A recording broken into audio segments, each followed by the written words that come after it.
Broadcasting live from Star Tours, the adventure continues. It's Contemporary Inc. with me, Bill Blair, your host, your Locana podcast. We're posting a little early this weekend and returning to our format of championship decks after a 2-week hiatus. We've come back with Brandon Demercato, an Amber Steel deck that is really putting it to this poor schlub that I just played against moments ago. This game came off 20-0 with me completely manhandling Brandon's Amber Steel deck here to the point that I think it would be almost unrecognizable to the person that created it. Every single song, every single singer, right to the inkwell. It was a bloodbath. I was doing stuff that this deck was never designed to facilitate. The first thing I did was dump one of those aerial singers right into the ink, and I pulled out a Lilo, which, you kind of want to do. She quests for 2. She only costs 1. And then then while she's, waiting to age up, to dry, as it were, I throw out one of those Simbas with Bodyguard, and she was out for like 5 turns. It was absolutely unconscionable that this guy didn't take her out sooner. Then I played another Simba, and by the time he started throwing some damage at the Bodyguard characters, guess who comes out? Rapunzel, and she's healing that damage and drawing some cards. It was beautiful. I finally got to play one of those Tinkerbell Tiny Tacticians and actually use it. There must be 4 of those Simbas in there because I had 2 of them at one point, and I sacrificed one of those to draw another card, and guess who it was? It was our good friend Rockstar Stitch, and he was actually the one that cinched it at 17 points. He quested for 3. It was absolutely beautiful. He didn't even get a chance to use his special power, which would have been nice. We saw, what was it, 2 weeks ago? We saw a Rockstar Stitch in the wild using his special power in combination with other cards. A little machine this young man had put together, and it was absolutely beautiful to see. No chance to do that today. It was... I've never won by that many points before, ever, even in a real game, even with the misses, and sometimes those are just, real hit and miss. I think I brought this up a couple of podcasts ago, but is it necessary to ink if you have cards every single turn? I mean, is there like a point where inking is unnecessary? There was one game I played where the guy was inking like he already had 12. You're out of cards. You're just drawing like that one and just like, just put it in the ink. What are you going to do? You're going to draw a card that costs 13. You're going to draw 2 cards that cost 6 and 7. I don't think so. I think it was just weird compulsory weirdness at that point. I think 6, 8 is probably good enough. You can start using those cards for other things at that point. Okay, now we got this Michael Skinner deck, and it's Emerald Sapphire, and there's a lot to say, but I'd like to just butt in to say something first. There's something that's bothering me, and I don't know if it's Pixelborn. I don't know if this happens in real life. Does it happen at tournament night? Does it happen when you play with your children at home? But if you're going to win, if the score is like 17-16 and it's your turn and you can win, you can quest with 2 of your 3 characters and get the points to win, just do it. Just score the points. Just win the game. You don't need to ink cards. You don't need to play items. You don't need to attack. Why attack? It's sickening. It is possibly the most insulting thing. You know, they got a little chat box on Pixelborn right now that is the buttons you press, and it says like thank you or good game or something like that. And this is very reminiscent of like Nintendo. You know, if you think back to like the DS era, there was the possibility that you could have real chat windows where you could talk with your friends.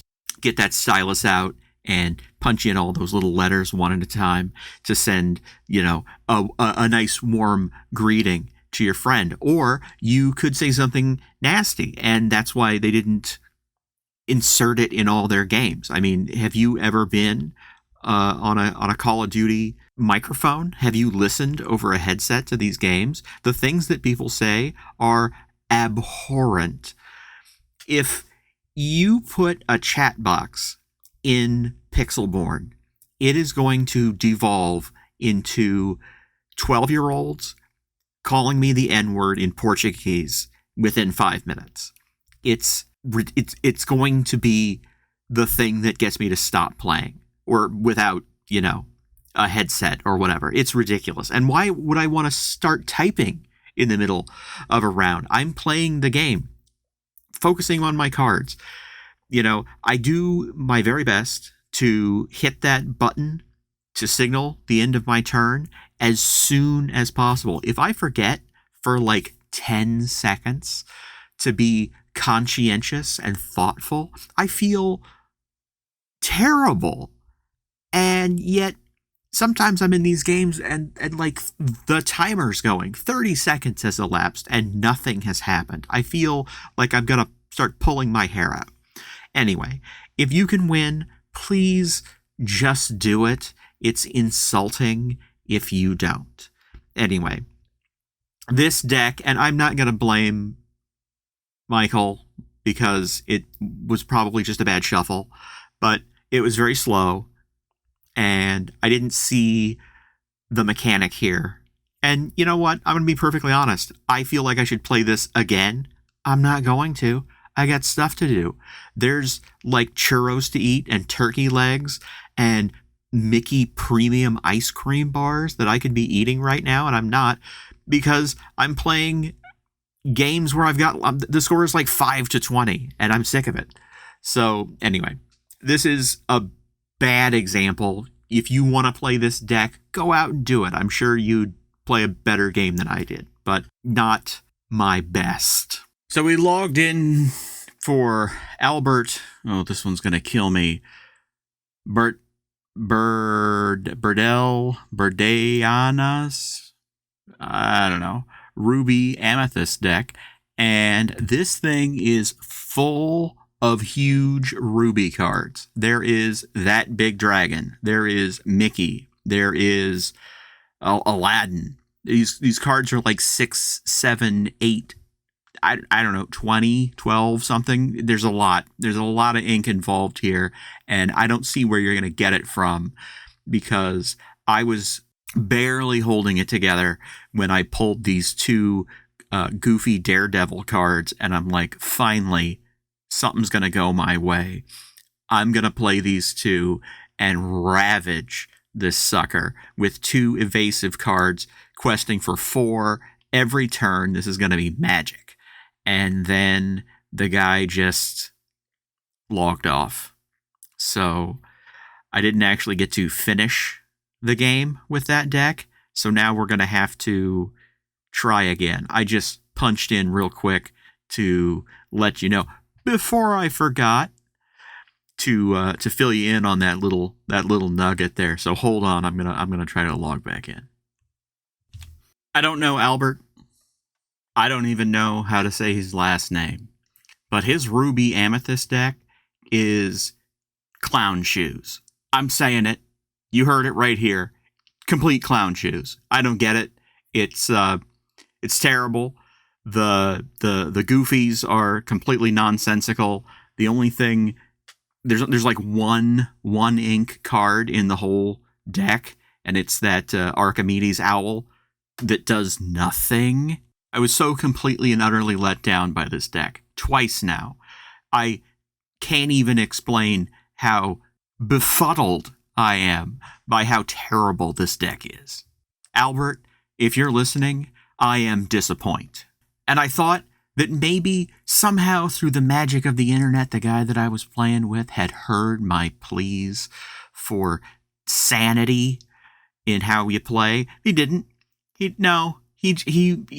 played an item and a character in the final turn when he had 19 points and 3 characters that all journeyed for 2.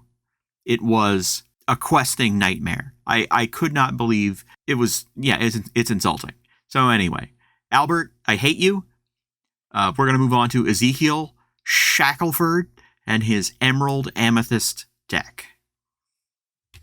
And Ezekiel Shackelford comes through in the clutch. I didn't win. It was actually 19-20 there at the end. But this Emerald Amethyst deck actually might have some legs. There were several evasive cards in this deck, and it got me thinking I would really like to put together an evasive deck. Or maybe just play with an evasive deck. Something fun, something cheeky, something that's going to have the opponent scratching their head. Where does he keep getting all of these wonderful cards? It was pretty straightforward. I can't say much about the gameplay. I found it pretty, again, straightforward. It's that thing with Lorcana that I've mentioned before, where once you shuffle, the game kind of takes care of itself.